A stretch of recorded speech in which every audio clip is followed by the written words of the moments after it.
Hello, स्वागत है आपका आपके अपने चैनल अधिगम में, जहां हम सीखने के सफ़र का आनंद लेते हैं। चलिए शुरू करते हैं आज का सफ़र। अब बात आती है रिजोल्यूशन की। रिजोल्यूशन का मतलब है कि किसी एक वेक्टर को हम कितने भागों में तोड़ सकते हैं, तो वो भाग उसके घटक कहलाते हैं। यदि आप किसी चीज़ को तोड़ते हैं, कोई भी सामान है, जनरली आप देखते होंगे अगर आप कांच को ब्रेक करते हो तो कांच को ब्रेक करके क्या मिलता है आपको, बहुत से टुकड़े मिलते हैं। अब उन टुकड़ों को आप क्या करते हैं, अगर इकट्ठा कर दोगे तो वो उस पूरे कांच का ही तो हिस्सा है, तो वो जो टुकड़े हैं वो क्या कहलाएंगे, उसके घटक। तो यहाँ पर हम वेक्टर की बात कर रहे हैं, तो वेक्टर यानी कि सदिशों के घटक निकाल रहे हैं। रिजोल्यूशन ऑफ वेक्टर, सदिशों के घटक। अब घटक का मतलब किन किन चीजों से वो मिलकर बना है। अब मैं एक छोटा सा एग्जांपल देता हूं।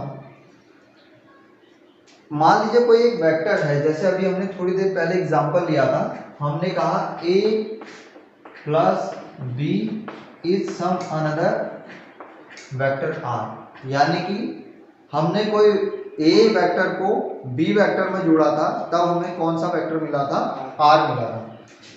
ऐसा एग्जांपल था, आई थिंक ए ऐसा था, बी ए और बी, जब हमने इन दोनों को ऐड किया था तो ये मिल गया था हमको आर।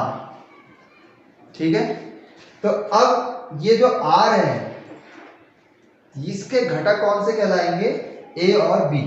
यानी कि हम आर को कैसे लिख सकते हैं, ए प्लस बी के फॉर्म में। तो आर को हम लिख सकते हैं ए प्लस बी। अब ए को भी हम क्या कर सकते हैं,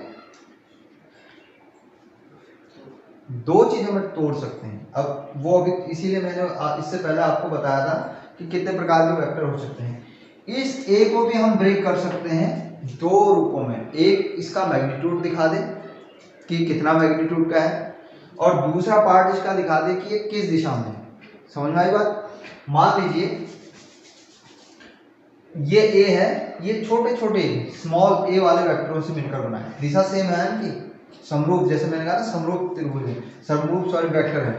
तो ऐसी ए करके मान लीजिए मैंने बहुत 3-4 स्मॉल ए से मिलकर ही बनाया है, 4 स्मॉल ए से मिलकर बनाया। तो ये स्मॉल ए समरूप वेक्टर है किसके, बड़े कैपिटल ए। तो अब इस ए को मैं कैसे निरूपित कर सकता हूं, ए क्या है, बराबर 4 इंटू स्मॉल ए, यानी कि जो 4 छोटे छोटे वेक्टर स्मॉल ए वाले हैं, अगर उनको जोड़ दूं मैं तो एक बड़ा वेक्टर मुझे ए मिल जा रहा है। तो ये ए किसका घटक हो गया, ए के घटक कौन से हो गए, स्मॉल ए। तो इसको मैं ऐसे लिख सकता हूं, a equal to 4 into small a. अब यहां पर तो मैंने जनरल एग्जांपल क्या लिया था, 4, that can be any number, ये कुछ भी हो सकता है। अब 4 मैंने लिखा था, यहाँ पर 4 की सीमा थी, हो सकता है ये कोई भी नंबर हो सकता है। तो मैं इसको जनरली लिख लेता हूँ n मतलब एनी नंबर, कोई भी नंबर हो सकता है। ऐसे में दूसरे का एग्जांपल ले सकता हूँ, इसको मैंने स्मॉल स्मॉल छोटे छोटे वेक्टरों में डिवाइड कर लिया, और ये कितने हैं क्वांटिटी में, मान लीजिए ये 5 वेक्टरों से, स्मॉल वेक्टरों से मिलकर बना है समरूप वेक्टर, जो इसके समरूप वेक्टर हैं, तो क्या हो जाएंगे 5 इंटू बी। ऐसा कर सकता हूँ इस वाले को, यानी कि इस पोर्शन को मैंने लिख दिया 5 इंटू स्मॉल बी वेक्टर।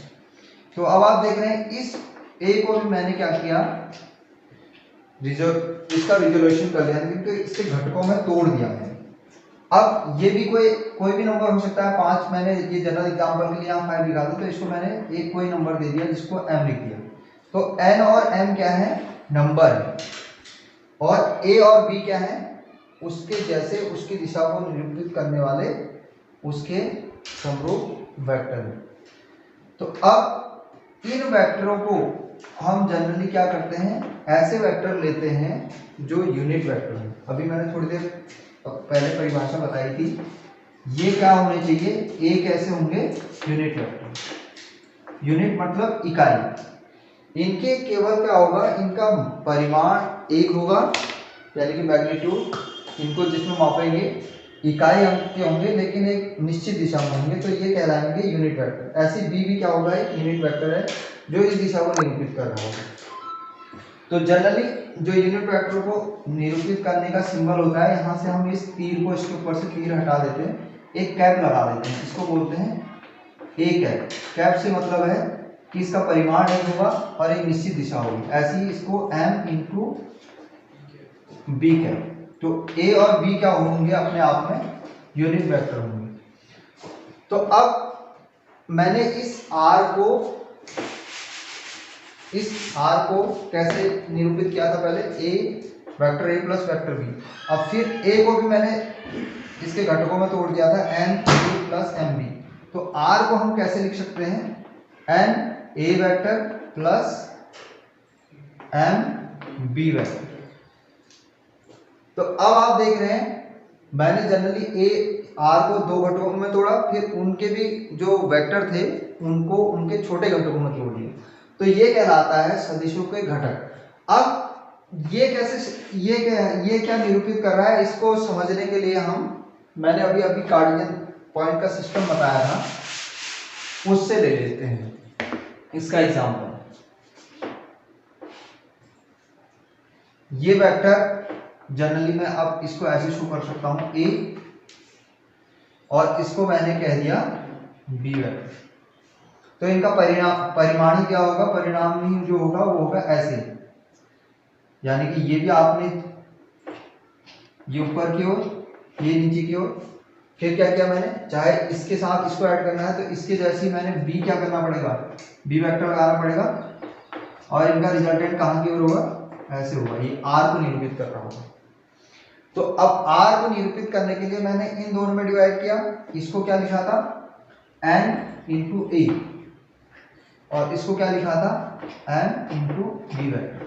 तो बी क्या है, यूनिट वेक्टर। अब क्या करते हैं हम कार्टेशियन सिस्टम में, इनको निरूपित करने के लिए ए को हम कह देते हैं आई वेक्टर।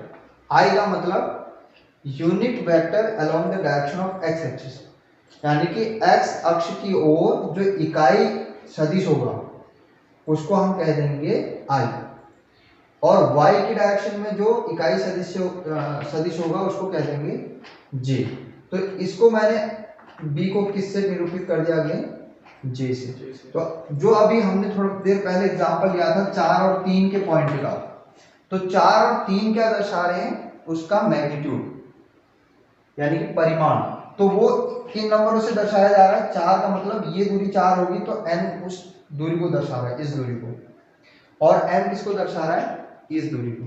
तो इसको हमने इस तरीके से लिख दिया। तो जनरली हम क्या लिखते हैं, अगर कोई भी वेक्टर r दिया गया है तो कितनी उसकी x एक्सिस से दूरी है यानी कि i, और कितनी उसकी y एक्सिस से दूरी है। तो किसी भी वेक्टर को हमने दो घटकों में डिवाइड कर दिया जो एक दूसरे के लंबवत है। तो ऐसे ही हम फिर इसके अगले क्लास में देखेंगे कि जो 3 घटकों में है, यानी कि 3 बीमा युक्त लंबाई, चौड़ाई और ऊंचाई वाले बीमा में हम किसी वेक्टर को कैसे निरूपित करते हैं। तो आज के लिए मेरे ख्याल से ये काफी है। आई होप, मुझे आशा है कि आप लोगों को समझ में आ गया होगा। अगर किसी के कोई क्वेश्चन है तो पूछ सकते हो। Any question?